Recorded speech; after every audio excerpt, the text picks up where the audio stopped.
Hello বন্ধুরা, দেখো আজকের আমাদের কি রান্না হয়েছে। আজকের মেনুতে বিরিয়ানি বানিয়েছি। আর আলুটা দেখে নাও, চিকেনের পিসটা, সঙ্গে আছে ছেলা। আর বোন এসে তাই ওই জন্য বেশি আগ্রহ করে বানানো হলো। আর দেখো যেটা আমি বিরিয়ানি বানিয়েছি, এই কটা লোক আমাদের হাঁড়িটা দেখে নাও। হাঁড়িটা অনেক ছোট হয়ে গেছে বন্ধুরা, হাঁড়িটা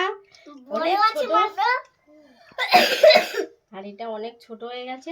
যাই হোক, ছোট হয়নি বন্ধুরা, বড় আছে। মা মিথ্যা বলছে। বিরিয়ানিটা কিন্তু সেই টেস্ট হয়েছে, ঘরে বানানো আমারও বিরিয়ানিটা হেভি স্বাদ সত্যি হয়েছে। খুব ভালো হয়। যাই হোক, তোমাদের নিমন্ত্রণ, সবাই চলে এসো আমাদের বাড়ি। টাটা, বাই, দেখা হবে পরের ভিডিওতে।